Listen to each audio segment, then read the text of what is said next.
García y hoy venimos a hablar directamente de una de las importantes obras de Rafael Sanzio para Historia del Arte, que es nuestras clases que venimos dando en Carril del Conde. En este caso vamos a tratar las estancias vaticanas. Precisamente a finales de 1508 se trasladó ya a Roma un jovencísimo Rafael Sanzio, donde va a entrar al servicio del Papa Julio II. Y esto es probablemente gracias a la recomendación del arquitecto Donato Bramante, quien por entonces trabajaba en la Basílica de San Pedro y era natural de Urbino, como el propio Rafael Sanzio, y posiblemente de aquí esas simpatías. Por lo tanto, tenía alguna relación con Rafael. A diferencia de Miguel Ángel, que no realizó trabajo artístico alguno durante cierto tiempo en Roma antes de recibir los primeros encargos, el joven artista recibió rápidamente el encargo de decorar al fresco que se había de ser la biblioteca privada del pontífice en el Vaticano, lo cual ya es un trabajo que podríamos calificar de primer orden. Era un proyecto mucho más importante y extenso que cualquiera que el que hubiera trabajado hasta ese momento, pues hasta la fecha no había pasado de hacer algún que otro retablo en Florencia.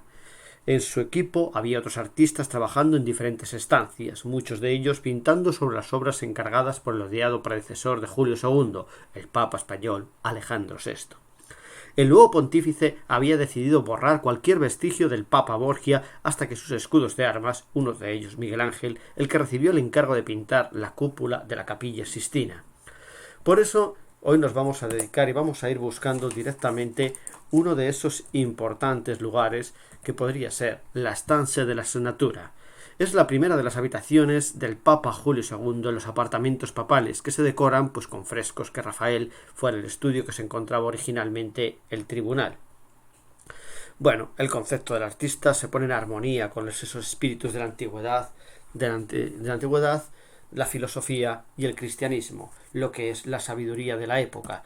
La bellísima imagen de estos lugares se divide en las cuatro principales paredes junto con el techo. La estancia de la Senatura contiene algunas de las obras más conocidas que pasan desde el Parnaso, la Escuela de Atenas, la disputa del Santísimo Sacramento y bueno, la habitación en sí mismo refleja la temática de los frescos. Por un lado la teología, con ese disputa del Santísimo Sacramento, la poesía, como veremos precisamente con ese Parnaso, la filosofía, que es la Academia de Platón, que nos encontraremos, y luego las alegorías sobre la justicia, que es junto con las virtudes cardinales que forman parte de todo el compendio que tendrían que mostrar.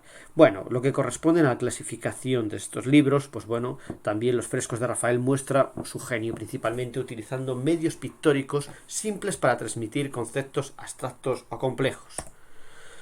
La belleza de este lugar singular es increíble. Desde este lado veríamos precisamente la disputa del Santísimo Sacramento, que es la que nos encontramos, haciendo referencia justo de frente, de manera opuesta, la filosofía.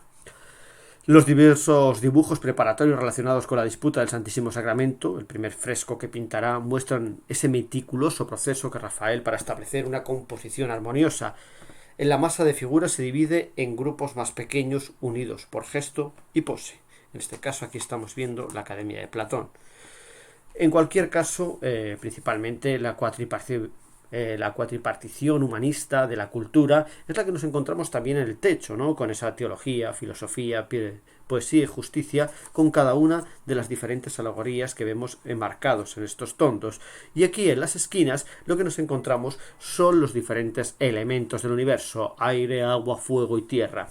Cada uno de estos se representa, pues eso, con su pintura alegórica, y donde vamos a encontrar precisamente también las diferentes paredes, lo que vamos a estar desde la disputa del Santísimo Sacramento, la Escuela de Atenas, el Parnaso y las virtudes, donde también se encontrará la fortaleza, prudencia y templanza, también respectivamente de esas virtudes cardinales.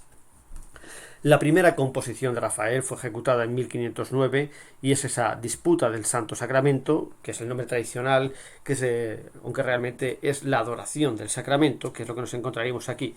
Vemos dividido en dos partes principales que podríamos encontrar. Tanto lo que vamos a ver son los personajes de esa iglesia militante y la iglesia real, ¿no? Aquellos que corresponden a la iglesia real y a la iglesia militante por debajo. Esto es donde se va a colocar a esa iglesia triunfante, iglesia real, que es la que se daría en esta parte superior. La disputa del sacramento en la Escuela de Atenas también pues tiene un tema común. que en definitiva ambos persiguen una misma idea. Tanto la filosofía como la teología buscan la verdad, en este caso la verdad revelada del origen de las cosas. Aquí se encontraría precisamente con la idea de la verdad revelada mediante la Trinidad. El sacramento nos conduce en este eje central a Padre, Hijo y Espíritu Santo. Este juego que no puede ser conocido a través del intelecto, que es la filosofía, sino que solo se manifiesta. Hay una verdad que se busca directamente mediante el saber libresco y otra es la que es la verdad revelada. Si tuviéramos que encontrar, todos los personajes están de alguna forma cifrados y podríamos encontrar a cada uno de ellos para ver quién son todos ellos. La pintura, se estructura alrededor de la custodia, en definitiva en la parte inferior que consagra y ubica al altar. Las figuras que representan a la iglesia triunfante, que son las que tenemos aquí, y por debajo la iglesia militante, que están dispuestos en dos semicírculos, uno sobre el otro, y que veneran a la Eucaristía. Dios Padre en la gloria celestial bendice a una multitud de figuras bíblicas y eclesiásticas desde la parte superior de la composición. Inmediatamente por debajo nos encontramos a este Cristo resucitado que se sienta en un trono de nubes, entre donde la Virgen por un lado y al otro lado la persona que vemos aquí es San Juan Bautista, siguiendo la tradición iconográfica que señala a Cristo. En este caso, por eso le vemos señalando con el dedo. Los profetas y santos del Antiguo y Nuevo Testamento están sentados alrededor de este grupo central en un banco semicircular con nubes que van a constituir el trono de Cristo, formando una multitud compuesta y silenciosa, pintando con gran variedad de tonalidades individualizadas, que es lo que podemos ver. La parte inferior es donde nos encontramos, es un vasto paisaje dominado por el altar y el sacrificio eucarístico. En definitiva, se encuentran santos, papas, obispos, sacerdotes y fieles que representan a la Iglesia que ha actuado y sigue actuando en el mundo y que contempla la gloria de la Trinidad con los ojos de la mente. Al fin y al cabo, todo esto nos permite encontrar, siguiendo desde los lugares como San Buenaventura, lo que tendríamos ahí a Inocencio III o el mal principal de todos estos, que sería Sisto IV, el que nos aparece, con personajes como el propio Dante o el uno de los referentes principales, que es Savonarola, uno de los clérigos de mayor importancia y que también en otras ocasiones hemos mencionado con respecto al propio Botticelli. Bramante se apoya a la balaustrada de la izquierda. El joven que está cerca de él se identifica con Francisco María de la Rovere, este bello joven que tenemos. En este caso el Papa Julio II se personifica ahí como Gregorio Magno, allí al fondo, ahí justo al lado del altar. Dante se ve a la derecha, distinguido por esa corona de laurel. La presencia, como hemos comentado, de Savonarola parece extraña, pero puede explicarse, por el hecho de que Julio II revocó la condena de Savonarola que había hecho anteriormente Alejandro VI, puesto que pretendía borrar todo lo anterior. Julio II fue ese adversario de Alejandro Borgia. La imagen muestra también el retrato de Fra Angelico, recordando de alguna forma también los grandes referentes de Rafael Sanzio. La estructura de la composición se caracteriza por esa extrema claridad y simplicidad de las referencias, donde los vamos viendo precisamente desde abajo, o lo que tendríamos aquí desde los primeros, donde se van entremezclando a personajes como el propio Adán, y de ahí en adelante a los diferentes profetas que nos vamos encontrando, los ángeles, San Judas Macabeo o el propio Moisés, que es uno de los que se ven en todas estas zonas, Santiago, etcétera, que son los personajes que nos van apareciendo. En cualquier caso, hacia final de 1509, Rafael comenzó a trabajar en la pared opuesta a la disputa, y aquí es posiblemente una de las obras más famosas también por la perfección técnica y lo que viene a demostrar una de las tendencias básicas de perspectiva entendidas dentro del propio Renacimiento. La escuela de Atenas representa la verdad adquirida, en este caso por la razón y no por la verdad revelada. En este caso nos encontramos ahí con los personajes principales, pero con una importante diferencia. Las pesadas arquitecturas vienen determinando un marco donde nos vamos encontrando un conjunto, una especie de totum revolutum particular, donde se van obteniendo un montón de personajes que se van organizando de forma aleatoria, pero que corresponden con los diferentes modelos de enseñanza de ese momento. Esa escuela de Atenas es el fresco que representa la filosofía, en definitiva. El nombre popular, pero un tanto engañoso, de esta escuela de Atenas se remonta ya más al siglo XVIII. La escena tiene lugar en tiempos clásicos, como lo indican tanto la arquitectura como la vestimenta. Cada figura representa cada uno de los temas que debe dominarse para mantener un verdadero debate filosófico: astronomía, geometría, aritmética, geometría sólida, y se representan de forma concreta. Los árbitros y las figuras principales es donde estarían en este centro, ¿no? Lo que serían los propios Platón y Aristóteles, que se sitúan en un eje central. A partir de aquí podríamos ir viendo precisamente esa verdad adquirida por la razón. Rafael no realiza una obra utilizando figuras alegóricas, como es lo habitual en los siglos XIV y XV, sino que agrupa figuras de pensadores y filósofos en un marco arquitectónico especialmente grandioso. ¿Qué caracteriza? La alta cúpula, unas bóvedas con casetones y muros y pilastras que vienen un poco a organizar el espacio de esa idea prácticamente matemática de esa arquitectura romana tardía, y como muchos de la mayoría de los críticos que creen, basado directamente en el propio proyecto de Donato Bramante para el nuevo San Pedro. En sí mismo es un símbolo de la síntesis de las filosofías paganas y cristianas, lo que va a ser esa arquitectura con uno de sus admirados arquitectos, junto con el destino para el que se le va a llevar, esa síntesis cristiana y pagana. Las figuras que dominan la composición no se apiñan ni llenan completamente el espacio, sino que subrayan la amplitud, la profundidad. Los protagonistas, como en este caso tenemos a Platón, que sería que apunta directamente con su barba blanca, está apuntando al cielo, frente que Aristóteles con su mano está señalando a la tierra. Cada uno centrado en el mundo de las ideas. Aristóteles es prácticamente un gran taxonomista, alguien que se fija más en el momento, y el Timeo es la obra central, que es la que sostiene y que convierte en el eje principal de todo esto. La capacidad descriptiva de Rafael, en contraste con la visible en las alegorías de pintores anteriores, es tal que los personajes no rinden homenaje ni se agrupan en torno a símbolos del conocimiento, sino que se mueven, actúan, enseñan, discuten e incluso emocionan. La pintura celebra el pensamiento clásico, pero también está dedicada a las artes liberales, simbolizadas por las estatuas, en este caso, tanto de Apolo como de Minerva, que son las que nos encontramos a cada uno de los lados. La gramática, la aritmética y la música están personificadas por las figuras ubicadas en el primer plano, ahí a la izquierda, que es lo que nos podríamos encontrar. Sin embargo, a todo esto tendríamos que tener en cuenta, partiendo también la inspiración. En el caso de Platón, hay quien piensa que se inspiró directamente en el propio Leonardo da Vinci, uno de los personajes y maestros de que sería la propia inspiración para Rafael. Aristóteles, como hemos visto, hacia otro lado los grandes filósofos como Sócrates, Epicuro, Zenón, Anaximandro, Apeles, el gran poeta, y un pequeño cameo donde Apeles sale con su figura como Rafael, Euclides o Arquímedes y por supuesto Plotino. A todos y cada uno de ellos se le fue encontrando, y como podemos ver están de alguna forma cerrando todo el elenco de lo que podríamos tener alrededor. ¿Qué es lo que tenemos? Pues bueno, lo único, por la particularidad de quizás la única de estas mujeres, en este caso sería la que viene a ser Hipatia, ¿no?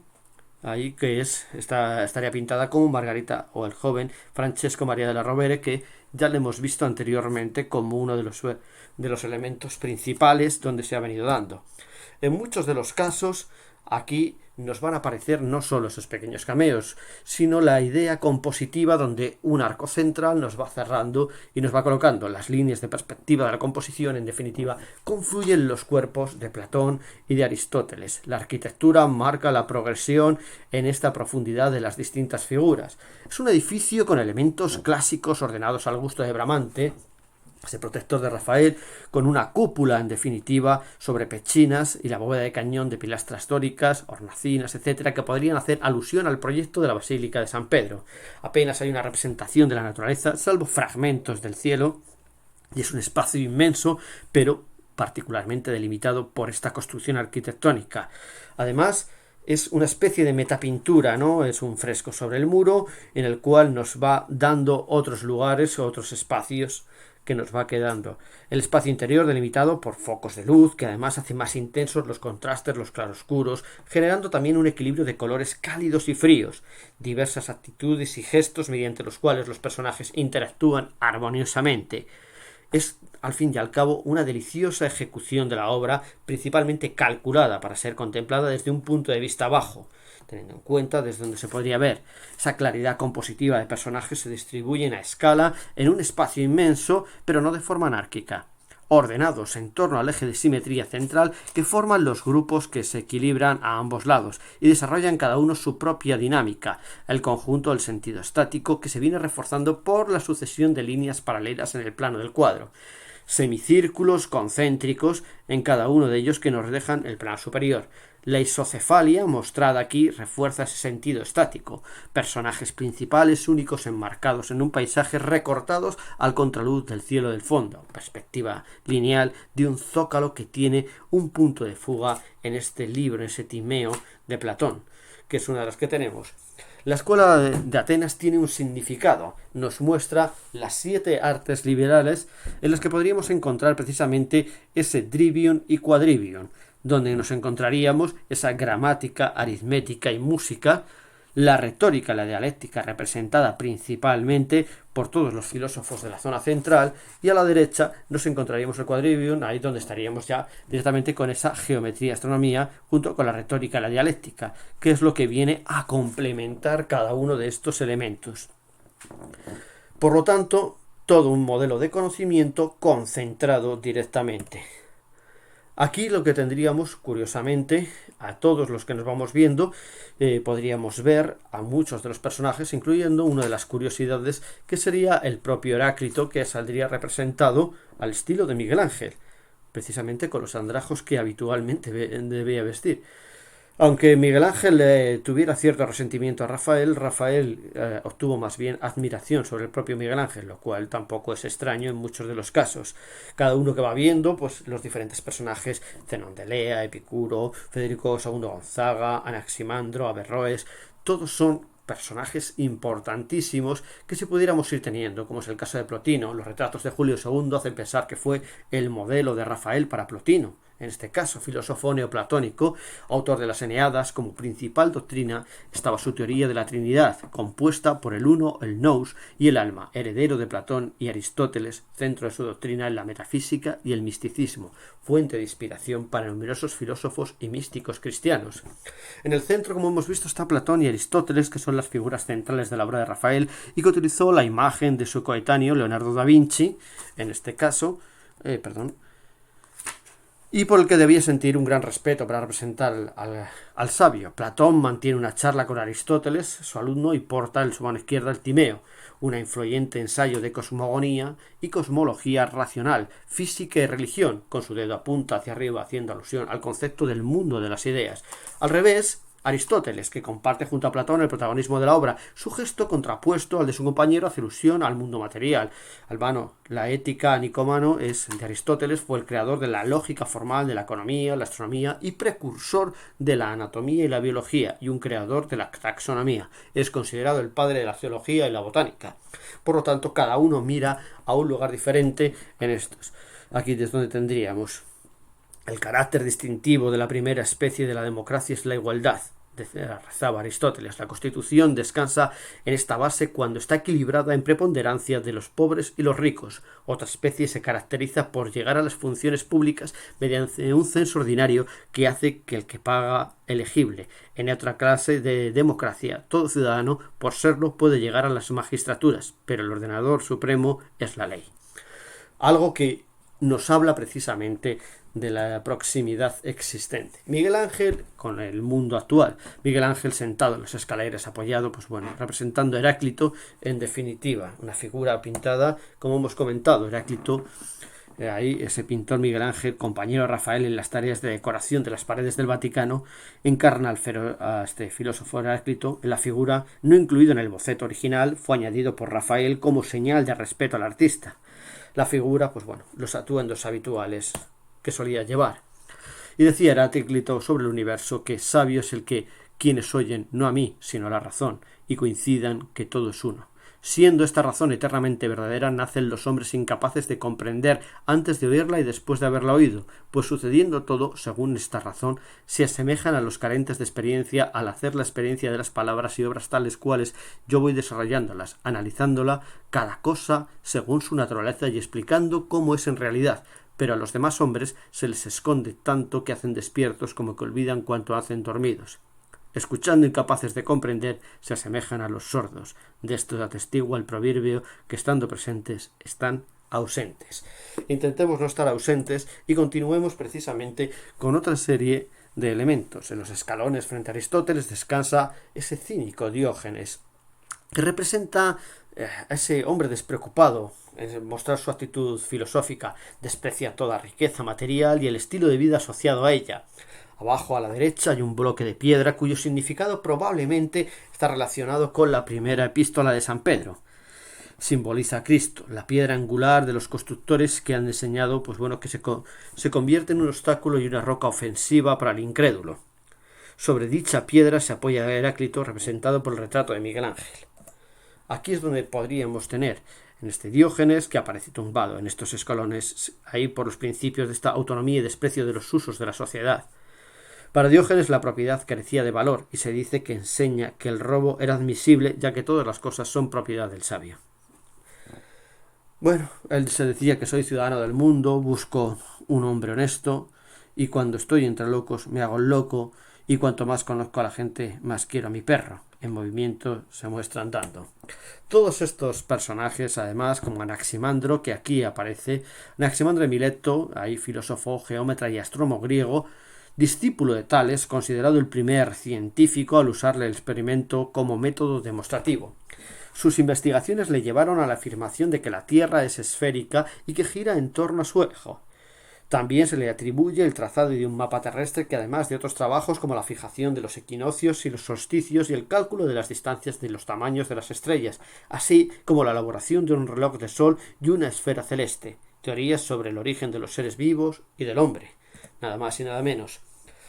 Antístenes, filósofo griego fundador de la escuela cínica, discípulo a su vez de Sócrates, marcó diferencias con esta escuela platónica, predicando el ascetismo y la vida simple. Defendió una teología negativa donde Dios es incognoscible e incomprensible. Lo que podemos conocer y comprender nunca es divino, sino que es una entidad finita. Diógenes continuó las pautas filosóficas de Antístenes, añadiendo nuevos elementos a la escuela cínica. En el caso, en este lateral, donde nos encontraríamos al joven Zenón de Elea, tendríamos aquí a un pitagórico, que al igual se dice que de Parménides, siendo posteriormente discípulo de este y reconociendo defensor de la doctrina de su maestro sobre la unidad e inmovilidad del ser. Murió al querer liberar de su patria del tirano Nearco, que ejercía un poder absoluto y opresor. Las paradojas de Zenón, que se presentan como un reto para el pensamiento, han tenido una función decisiva en la historia de la filosofía. Es verdad que puede ser desmentidas fácilmente observando el mundo natural. Sin embargo, su fuerza se halla en el procedimiento riguroso, en la coherencia del razonamiento, que es un poco lo que nos lleva. En el caso de Federico II Gonzaga, que es el que aparece aquí representado, el duque de Mantua nació en 1500 y murió en 1540. Cuando Rafael pintó la escuela de Atenas, Gonzaga se encontraba en Roma, secuestrado por el Papa. De esta forma se aseguraba la fidelidad de su padre. Fue uno de los mayores coleccionistas de arte de la historia, mecenas de Tiziano, que lo retrató en diversas ocasiones, y también de Correggio, a quienes encargó famosas pinturas mitológicas, como hemos visto también Apolo, Atenea. También se le considera que puede ser como Epicuro, ¿no? La filosofía de Epicuro, en líneas generales, se caracteriza por situarse en el lado opuesto a la filosofía platónica. Afirma que no hay más que una realidad, el mundo sensible, y niega la inmortalidad del alma y afirma que ésta, al igual que todo lo demás, está formada por átomos. Afirma el hedonismo en la teoría ética y como modo de vida rechaza el interés por la política y frente a la reestructuración de la sociedad que afirmaba Platón. Era el objetivo del filósofo. Prefiere un estilo de vida sencillo y autosuficiente encaminado a la felicidad en el que la amistad juega un papel fundamental. En definitiva, la gramática, la aritmética, la música están personificadas en el primer plano a la izquierda, donde vemos ahí a personajes como el propio Averroes, Hipatia, de los que vamos viendo aquí, ¿no? Y el más importante, que es el que intentan todos tomar notas, que es el propio Pitágoras, ¿no? Los hombres que se asoman para mirar, pues como hemos visto, y que nos recuerdan. También nos hablan ahí, en Hipatia, sería que hubo en Alejandría una mujer de nombre Hipatia, hija del filósofo Teón. Esta alcanzó tanto saber que superó en mucho a todos los filósofos de su tiempo. Eso sería Plotino en la escuela platónica, por lo que fundaba y expuso sus oyentes todas las ramas de la filosofía. Por eso a ella acudían todas las partes estudiosos de la filosofía. Además, a pesar de la confianza en sí misma y de la autoridad que le confería el saber, también con singular modestia aceptaba a veces las críticas y no tenía pudor en presentarse a menudo entre hombres. Sócrates, Escolástico, Historias. Se le atribuyen algunas frases. La vida es un desplegamiento y cuanto más lejos viajamos, mayor es la verdad que podemos abarcar. Comprender las cosas que nos rodean es la mejor preparación para comprender las cosas que hay más allá. Todas las religiones formalmente dogmáticas son falaces y no deben ser nunca aceptadas por personas que se respeten a sí mismas. Y por supuesto, reserva tu derecho a pensar, pues incluso equivocarse es mejor que no pensar en absoluto. Todo esto ahí de este apodo fue también con ese apodo de la fornarina, que le vendría el vocablo italiano que designaba la harina. En este caso era Margarita, hija de un panadero, fornaio. Pues de ahí Francesco Luti di Siena, de la comarca romana de Santa Dorotea, cuyo negocio se situaba en el Trastevere. ¿Cómo la conoció Rafael? La conoció Rafael en alguno de sus paseos por este popular barrio, o como apuntan. Fue su amante, era una mujer pública que prestaba sus servicios como modelo a otros pintores renacentistas. Muchos historiadores sostienen que los excesos de amor que causaron la muerte de Rafael no fueron otros que la sífilis, aunque, bueno, en otros casos, aquí siempre se la ha colocado como un gran tipo. Ea, pues yo voy a contarte, y presta atención, decía Parménides, al relato que me oigas, los únicos caminos de búsqueda que cabe concebir. El uno, el de que es y no es posible que no sea, es ruta de persuasión, pues acompaña la verdad. El otro, el de que no es y el de que es preciso que no sea. Este te aseguro que es el sendero totalmente inescrutable, pues para Parménides nos bañamos y no nos bañamos al mismo tiempo. Todo esto principalmente articulado alrededor de Pitágoras, que en definitiva está absorto en su trabajo, aparece sentado en este primer plano delante de su alumno que sostiene una pizarra, que además hay la tetraquis, hay triángulo formado por 10 puntos distribuidos en 4 filas, 1, 2, 3, 4 y puntos respectivamente, que representan la creación universal por la estructura o forma del mundo, que es lo que nos encontramos justo aquí. La estructura o forma del cosmos es matemática, como el lenguaje de los números, y se capta por el orden, la armonía y la belleza del cosmos. Para los pitagóricos, todo número es el universo y puede ser expresado y comprendido a través de las matemáticas, porque todas las cosas pueden ser concebidas y tienen un número, pues no es posible que sin número nada puede ser concebido ni conocido.